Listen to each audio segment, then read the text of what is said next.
100 रोटी वाला ससुराल। सुनो जी, मुझे तो शीतल की बड़ी फिक्र रहती है। उसका ध्यान तो बस घर के बाहर दोस्तों के साथ घूमने फिरने में ही रहता है।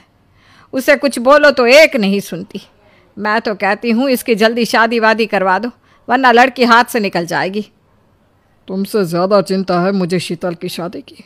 कल ही वो रामपुर वाले मौसा जी को फ़ोन भी किया था। बता रहे थे एक लड़का है नज़र में, उनका अपना घर है और लड़का भी अच्छा है।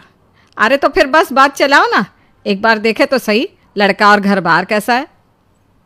कौन से लड़की की बात चल रही है यहाँ? तुम्हारी शादी की बात चल रही है बेटी। अब तुम्हारी शादी की उम्र हो रही है तो लड़का तो देखना पड़ेगा ना। उफ़ो, मुझे अभी नहीं करनी शादी वादी। ये तो मेरे खेलने कूदने के दिन है।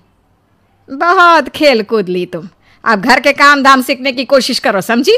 ससुराल जाकर हमारी नाक मत कटवा देना। सब्जी काटनी तो आती नहीं इसको, तो नाक ही कटवाएगी। अरे मैं इसे शादी तक अच्छे से सब सिखा दूंगी। आप तो बस उस लड़के से इसकी शादी के बाद चलवाओ। कुछ दिनों बाद कुणाल और उसकी माँ शीतल को देखने घर आते हैं। कुणाल दिखने में बड़ा ही स्मार्ट होता है। शीतल तो उसे देखती ही रह जाती है। देखो जी, हमारी कोई डिमांड तो है नहीं, बस हम चाहते हैं कि लड़की घरेलू हो, घर के सारे कामकाज संभाल ले। अब आपके परिवार में तो बस 3 ही लोग हैं, पर हमारा तो खूब भरा पूरा परिवार है। बाकी हमें लड़की के घूमने फिरने दोस्तों से मिलने से कोई दिक्कत नहीं है। घर का काम करने के बाद जो चाहे सो करे। अरे वाह, ये तो इतने बढ़िया लोग हैं। लड़का भी इतना स्मार्ट है और ऊपर से इन्हें मेरे घूमने फिरने से भी कोई दिक्कत नहीं है। हे भगवान, तूने तो बिना मांगे ही मुझे सब दे दिया। बताओ जी, और क्या चाहिए हमें?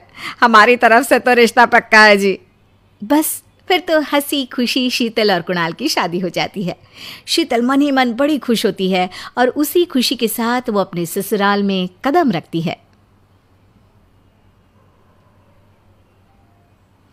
आओ बहू, तुम्हारा अपने ससुराल में स्वागत है। ये मिलो अपने परिवार से।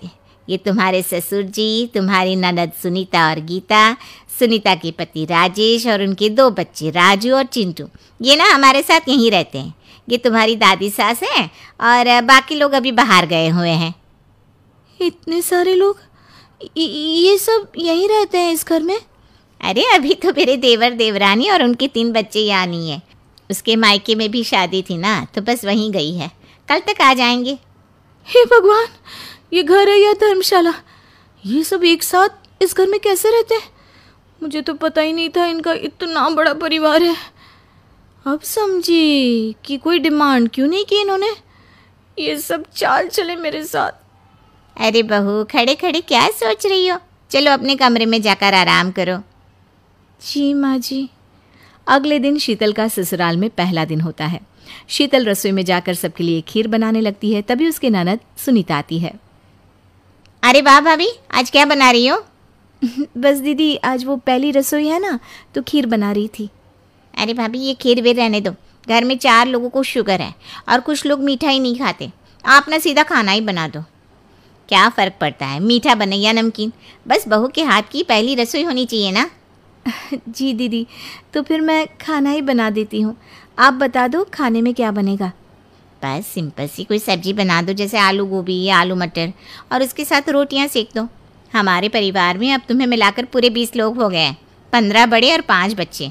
बड़ों की 6-6 और बच्चों की 2-2 के हिसाब से रोटी बना देना। चलो मैं चलती हूँ, सब देख लेना। हाँ, बड़ों की 6-6 रोटी, मतलब कि 15 लोगों की 90 रोटियाँ, और बच्चों की 2-2 रोटी, मतलब 5 बच्चों की 10 रोटियाँ। 90 और 10 मतलब कुल मिलाकर 100 रोटियाँ। हाय, मैं तो मर गई। 100 रोटी अकेले कैसे बनाऊंगी? माँ, ये तुमने मेरी शादी कहाँ कर दी?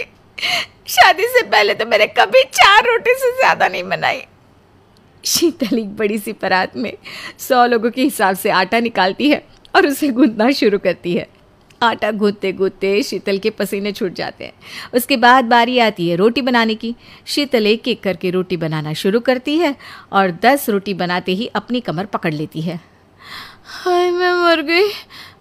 मेरी कमर टूट गई खड़े खड़े, और ऊपर से इतनी गर्मी। मैं 100 रोटियाँ कैसे बनाऊंगी?